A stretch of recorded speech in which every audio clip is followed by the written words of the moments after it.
رب العالمین والصلاة والسلام علی سید الانبیاء والمرسلین اما بعد فاعوذ باللہ من الشیطان الرجیم بسم اللہ الرحمن الرحیم الصلاة والسلام علیک یا رسول اللہ وعلی آلک واصحابک یا حبیب اللہ الصلاة والسلام علیک یا نبی اللہ وعلی آلک واصحابک یا نور اللہ۔ محترم ایف جی این چینل کے ناظرین، ایک بار پھر پروگرام لیے آپ کی خدمت میں حاضر ہو چکے ہیں۔ پروگرام ہے ظاہری گناہوں کی معلومات۔ اس پروگرام میں الحمدللہ ہم مسلسل کئی سارے ایپیسوڈز میں کئی سارے گناہوں پر بات کرتے آئے ہیں اور اس گناہ سے بچنے کی ترغیب بھی دلاتے آئے ہیں اور اس کے اسباب بھی، اس کے ریزنز بھی بیان کرتے آئے ہیں کہ گناہ کس وجہ سے ہوتا ہے اور اس کا علاج کیا ہے، وہ بھی ہم آپ کو بتاتے ہیں۔ اور آج بھی ایک گناہ پر ہم تذکرہ کریں گے اور اس سے بچنے کی ہم سعادت حاصل کریں گے، اور وہ گناہ واقعی میں معاشرے کے اندر بڑا پھیلتا جا رہا ہے اور دیکھا جائے کہ ہر دوسرا تیسرا بندہ جو ہے وہ اس گناہ کے اندر مبتلا رہتا ہے۔ آئیے سب سے پہلے ہم درود پاک کی ایک فضیلت پروگرام کے اندر شامل کرتے ہیں، پھر انشاءاللہ آپ کو بتائیں گے کہ آج کا ٹاپک بھی کیا ہے۔ نبی پاک صلی اللہ تعالیٰ علیہ وآلہ وسلم نے ارشاد فرمایا کہ جو کوئی شخص مجھ پر ایک مرتبہ درود پاک پڑھتا ہے، اللہ تبارک و تعالیٰ اس پر 10 رحمتیں نازل فرماتا ہے، اور جو شخص مجھ پر 10 مرتبہ درود پاک پڑھتا ہے، اللہ تبارک و تعالیٰ اس پر 100 رحمتیں نازل فرماتا ہے، اور جو شخص مجھ پر 100 مرتبہ درود پاک پڑھتا ہے تو اللہ تبارک و تعالیٰ اس کی دونوں آنکھوں کے درمیان لکھ دیتا ہے کہ یہ بندہ نفاق اور جہنم کی آگ سے آزاد ہے۔ سبحان اللہ، سبحان اللہ۔ تو جہاں درود پاک پڑھنے سے رحمتوں کا نزول ہوتا ہے، وہیں بندے کو جہنم سے آزادی کا پروانہ بھی نصیب ہو رہا ہوتا ہے۔ تو ہمیں کثرت کے ساتھ نبی پاک صلی اللہ تعالیٰ علیہ وآلہ وسلم پر درود پاک پڑھتے رہنا چاہیے۔ آئیے ایک بار میرے ساتھ مل کر شوق و محبت کے ساتھ درود پاک پڑھ لیجئے۔ صلو علی الحبیب صلی اللہ تعالیٰ علی محمد صلی اللہ تعالیٰ علیہ وآلہ وسلم۔ ناظرین اکرام، آج کا جو ٹاپک ہے اس کی طرف بڑھنے سے پہلے میں آپ کو چند مقولے جو ہے وہ بیان کرنے کی کوشش کرتا ہوں۔ کسی نے کوئل سے کہا کہ کوئل اگر کالی نہ ہوتی تو کیا ہی اچھی بات ہوتی، اور آگے کہا کہ سمندر اگر تو کھارا نہ ہوتا تو یہ بھی بڑی اچھی بات ہوتی۔ گلاب جو اتنا خوبصورت ہے، اس کے بارے میں کہا کہ اے گلاب تیرے اندر اگر کانٹے نہ ہوتے تو بڑی اچھی بات ہوتی۔ تو کسی سننے والے نے کہا کہ اے انسان کے اگر تیرے اندر دوسروں کے عیب ڈھونڈنے کی عادت نہ ہوتی تو یہ بڑی اچھی بات ہوتی۔ سبحان اللہ۔ تو یہ ایک چیز ہوتی ہے ناظرین کہ بندہ کسی کے عیب تلاش کر رہا ہوتا ہے، کسی کے اندر جو ہے وہ خامیاں تلاش کر رہا ہوتا ہے، تو ناظرین یہ غور کرنا چاہیے کہ لوگوں کے اندر خوبیاں تلاش کرنا بھی ایک خوبی ہے اور لوگوں کے اندر عیب تلاش کرنا بھی ایک عیب ہے۔ تو ناظرین اکرام، آج ہم بات کریں گے لوگوں کے عیب تلاش کرنے پر، یعنی جس کو تجسس بھی کہا جاتا ہے، اور آج کا جو ہمارا ٹاپک ہے یہی تجسس ہے۔ اسلام نے اس بارے میں ہماری کیا رہنمائی کی ہے، آخر تجسس ہے کیا، قرآن و حدیث کی روشنی میں ہم انشاءاللہ جاننے کی کوشش کریں گے اور اس سے بچنے کے آپ کو طریقے بھی بتائیں گے۔ اور کچھ طریقے ایسے بھی ہیں کہ جن جگہوں پر اگر تجسس کیا جائے تو شریعت اجازت بھی دیتی ہے کہ وہ تجسس جائز بھی ہوتا ہے، کہیں پر ضروری بھی ہو جاتا ہے۔ تو آخر وہ چیزیں کیا ہیں وہ بھی ہم انشاءاللہ پروگرام کے اندر آپ کو بیان کرنے کی کوشش کریں گے۔ آئیے ناظرین، سب سے پہلے ہم جانتے ہیں کہ تجسس کی تعریف کیا ہے۔ تو دیکھیں، تجسس کی تعریف جو ہے وہ بیان کی جاتی ہے کہ لوگوں کی خفیہ یعنی چھپی ہوئی باتیں اور عیب جاننے کی کوشش کرنا، اس کی ٹوہ میں لگے رہنا، یہ تجسس کہلایا جاتا ہے۔ کئی سارے لوگوں کی ایسی عادت ہوتی ہے کہ وہ لوگوں کے پیچھے ہاتھ دھو کر پڑے ہوتے ہیں کہ بس اس کا عیب کوئی مجھے نظر آ جائے اور میں معاشرے کے اندر اس کے عیب کو جو ہے وہ ظاہر کر دوں اور اس کی بے عزتی ہو جائے۔ معاذاللہ اس طریقے کی بھی تھنکنگ رکھنے والے لوگ بھی ہمارے معاشرے کے اندر پائے جاتے ہیں۔ اس کی چند مثالیں میں آپ کو انشاءاللہ بیان کرتا ہوں کہ کس کس طریقے سے تجسس جو ہے وہ معاشرے کے اندر پایا جاتا ہے۔ یہ بیان کیا جاتا ہے کہ کسی سے یہ پوچھنا کہ رات دیر تک جاگتے رہتے ہو، فجر بھی پڑھتے ہو یا نہیں پڑھتے ہو، ایسے بھی سوال ہمارے معاشرے میں کیے جاتے ہیں۔ تو یہ بھی تجسس ہے، یہ بھی عیب ڈھونڈنا ہے۔ اب بائی چانس اس نے فجر کی نماز نہیں پڑھی ہوگی، اور اگر وہ کہے کہ میں نے نہیں پڑھی ہے تو یہ بھی گناہ کا اظہار ہوا، اور اگر وہ کہے کہ میں نے پڑھی ہے تو اس نے جھوٹ بولا ہے۔ تو اس طریقے کے سوال سے انسان کو بچتے رہنا چاہیے۔ ایک سوال یہ بھی کیا جاتا ہے کہ کسی نے نوکر رکھا تو اس سے یہ پوچھنا کہ آپ کا نیا نوکر برابر کام کرتا ہے یا نہیں کرتا ہے۔ اب یہ بھی کوئی پوچھنے والی بات ہے؟ لوگ جو ہے وہ بلا وجہ اس طریقے کے سوالات کر رہے ہوتے ہیں، بلا وجہ شرعی اس طریقے کے سوالات کر کے لوگوں کے عیبوں پر مطلع ہونے کی کوشش کر رہے ہوتے ہیں۔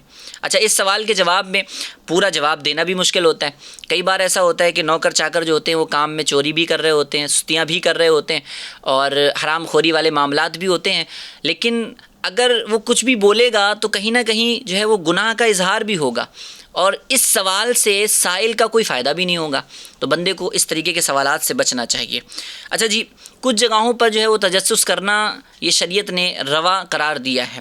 ناظرین اکرام، اسی طرح ہمارے معاشرے کے اندر کئی ساری مثالیں دیکھنے کو ملتی ہیں کہ بلا اجازت شرعی کسی کا کوئی عیب معلوم کرنے کے لیے اس کا پیچھا کرنا، اس کے گھر میں جھانکنا، ہے نا۔ بندہ اپنے گریبان میں نہیں جھانک رہا ہوتا جتنا دوسرے کے گریبان میں جو ہے وہ جھانک رہا ہوتا ہے، اسی کو تجسس کہا جاتا ہے، اسی کو تجسس کہا جاتا ہے۔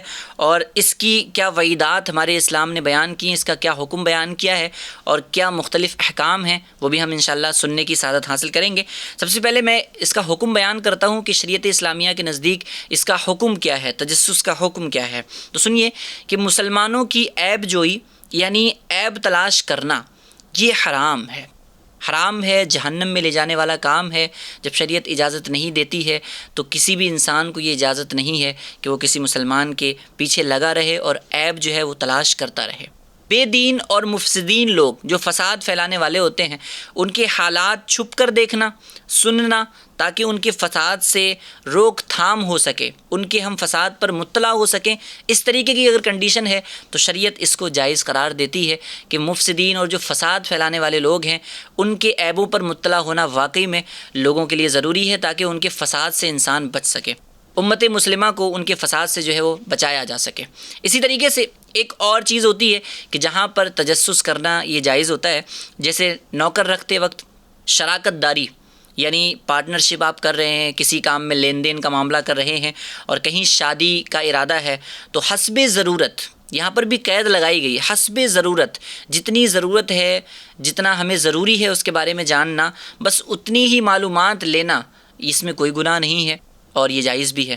اب چاہے وہ عیب والا معاملہ ہو یا چاہے خوبی والا معاملہ ہو، تو حسب ضرورت جہاں پر اجازت ہے، شریعت نے دی ہے، تو اس کے اندر کوئی گناہ نہیں ہے۔ لیکن ہم بات کر رہے ہیں یہاں پر اس عیب کی جو بلا وجہ لوگ جو ہے اجازت بھی نہیں ہوتی ہے، ضرورت بھی نہیں ہوتی ہے، اور بس یوں ہی لوگوں کے پیچھے لگے ہوتے ہیں اور لوگوں کے عیب تلاش کر رہے ہوتے ہیں۔ تو ناظرین، اس طریقے کا جو تجسس ہے اس کو اسلام نے جو حرام قرار دیا ہے اور یہ جہنم میں لے جانے والا کام ہے۔ FGN چینل کے ناظرین، اس گناہ کے حوالے سے اللہ تبارک و تعالیٰ نے واضح حکم ارشاد فرمایا۔ قرآن مجید کے اندر اللہ تبارک و تعالیٰ ارشاد فرماتا ہے، پارہ 26 سورہ حجرات کی آیت نمبر 12 کے اندر فرمایا گیا، وَلَا تَجَسَّسُوا، اور عیب نہ ڈھونڈو، یعنی مسلمانوں کی عیب جوئی نہ کرو اور ان کے پیچھے، ان کے چھپے حال کی جستجو میں نہ رہو، جسے اللہ تبارک و تعالیٰ نے اپنی ستاری سے چھپایا ہوا ہے۔ اب آپ دیکھیں نا کہ اللہ تبارک و تعالیٰ کے صفاتی نام میں سے ایک نام ستار بھی ہے، یعنی بہت زیادہ چھپانے والا، لوگوں کے عیبوں کو چھپانے والا۔ ستار اللہ تبارک و تعالیٰ کی صفت ہے کہ اللہ تبارک و تعالیٰ اپنی مخلوق کے گناہوں کو چھپاتا ہے۔ تو ہم آج اگر دوسروں کے عیبوں کو چھپائیں گے تو انشاءاللہ امید ہے کہ اللہ تبارک و تعالیٰ قیامت کے دن ہمارے عیبوں پر بھی پردہ ڈالے گا، ہمارے عیبوں کو بھی چھپائے گا۔ اور حدیث رسول کی طرف اگر ہم بڑھیں، اور حدیث میں اس بارے میں کیا رہنمائی آئی ہے، جب میں نے یہ حدیث پڑھی تو واقعی میں ایک دل ہلا دینے والی حدیث پاک تھی۔ اللہ کے رسول صلی اللہ تعالیٰ علیہ وآلہ وسلم نے ارشاد فرمایا، اے وہ لوگ جو زبان سے تو ایمان لے آئے ہو مگر تمہارے دل میں ابھی تک ایمان داخل نہیں ہوا، مسلمانوں کی غیبت مت کرو، نہ ان کے عیبوں کو تلاش کرو، کیونکہ جو اپنے مسلمان کا عیب تلاش کرے گا اللہ تبارک و تعالیٰ اس کا عیب ظاہر فرما دے گا۔ اللہ اکبر۔ اور اللہ تبارک و تعالیٰ جس کا عیب ظاہر فرما دے گا تو وہ اسے رسوا کر دے گا، اگرچہ وہ اپنے گھر کے اندر چھپا بیٹھا ہو۔ اللہ اکبر، اللہ اکبر۔ ہم دیکھتے ہیں نا ناظرین کہ کبھی کبھی انسان بہت زیادہ باعزت ہوتا ہے، پروقار شخصیت معاشرے کے اندر ہوتا ہے، لیکن دیکھتے ہی دیکھتے اس کا کوئی معاملہ ایسا سامنے آ جاتا ہے کہ اس کی ساری عزت جو ہے وہ خاک کے اندر مل جاتی ہے۔ اور مسئلہ وہی ہوتا ہے کہ لوگ اللہ تبارک و تعالیٰ کی خفیہ تدبیر سے نہیں ڈرتے، لوگوں کے عیبوں کو تلاش کرنے کی کوشش کرتے ہیں تو اللہ تبارک و تعالیٰ ان کے عیبوں کو لوگوں کے سامنے ظاہر فرما دیتا ہے۔ تو ہمیں بھی ڈرنا چاہیے، ہر انسان خطا کا پتلا ہے۔ الانسان مرکب من الخطاء والنسیان، انسان خطا اور نسیان کا جو ہے وہ مجموعہ ہے، غلطیاں سب سے ہی ہوتی ہیں۔ تو جو آج کسی کے عیب کو تلاش کر رہا ہے تو کیا اس کے اندر کوئی عیب نہیں ہے؟ ہزار عیب لیے بندہ گھوم رہا ہوتا ہے لیکن دوسروں کے عیبوں کے پیچھے پڑا ہوتا ہے۔ تو خیر اس چیز پر غور کرنا چاہیے کہ کہیں میرے عیب اگر معاشرے کے سامنے کھل جائیں تو ہم منہ دکھانے کے بھی قابل نہ ہوں۔ اللہ تبارک و تعالیٰ اس عیب سے ہماری حفاظت فرمائے اور ہمیں گناہوں سے بچتے ہوئے نیکیوں والی زندگی عطا فرمائے۔ یہ جو تجسس ہے ناظرین، اس گناہ میں مبتلا ہونے کے واقعی میں کچھ اسباب بھی ہوتے ہیں۔ ہر گناہ کے کچھ نہ کچھ ریزنز ہوتے ہیں، کچھ نہ کچھ اسباب ہوتے ہیں۔ ان وجوہات کی بنیاد پر بندہ اس گناہ کے اندر پڑ جاتا ہے۔ اس کے کیا وجوہات بیان کی جاتے ہیں، آئیے وہ بھی بتاتے ہیں آپ کو کہ بندہ تجسس کرتا کیوں ہے، بندہ کسی کا عیب جو ہے وہ تلاش کرتا ہے، وہ کرتا کیوں ہے۔ آئیے میں آپ کو بتاتا ہوں۔ نمبر 1 یہ سبب بیان کیا جاتا ہے کہ بغض و کینہ۔ جب بندہ کسی کے متعلق اپنے دل کے اندر بغض رکھتا ہے، کینہ رکھتا ہے، دشمنی رکھتا ہے، تو پھر یہ عادت بھی سامنے آتی ہے کہ بندہ اس دشمنی رکھنے والے شخص کے ساتھ جو ہے وہ اس طریقے کا معاملہ کرتا ہے کہ اس کے عیب ڈھونڈنے کی کوشش کرتا ہے، اور اس کو نہ کہتے نہیں معاشرے کے اندر کسی کو ننگا کر دینا، کسی کو معاشرے کے اندر بے عزت کر دینا، اس طریقے کا معاملہ کرنے کی بندہ کوشش کر رہا ہوتا ہے۔ تو خود حسد کرنا، بغض و کینہ رکھنا، یہ خود اپنے آپ میں ایک گناہ ہے، اور یہ ایسے گناہ ہیں جو دوسرے گناہوں کی دعوت دے رہے ہیں۔ اسی کے ساتھ ساتھ حسد کرنا بھی بندے کو تجسس میں ڈال دیتا ہے۔ ایک سبب بیان کیا جاتا ہے ناظرین اکرام کہ چغل خوری کرنا۔ جن کی عادت جو ہے نا وہ چغل خوری والی ہوتی ہے، جو زیادہ چغل خوریاں کر رہے ہوتے ہیں تو وہ لوگوں کے عیب بھی تلاش رہے ہوتے ہیں، ایک دوسرے کے سامنے ایک دوسرے کو بات پہنچانے کے لیے جو ہے وہ کسی شخص کا عیب جو ہے وہ تلاش کرنا اور اس کے پیچھے لگے رہنا تاکہ میں اس کی بات جو ہے وہ فلاں تک پہنچاؤں۔ تو ان کا یہ کام ہوتا ہے، اور یہ چغل خور جو ہوتے ہیں وہ محبتوں کے چور ہوتے ہیں۔ بندے کے درمیان جو محبتیں ہوتی ہیں، دو لوگوں کے درمیان جو اتفاق ہے، اتحاد ہے، جو محبت ہے، اس کو ختم کرنے کا کام جو ہے یہ چغل خور کر رہے ہوتے ہیں۔ پیٹھ پیچھے چغلیاں بھی ہو رہی ہوتی ہیں، غیبتیں بھی ہو رہی ہوتی ہیں، اور پھر عیب تلاش کرنے والا معاملہ بھی ہمارے سامنے آتا ہے۔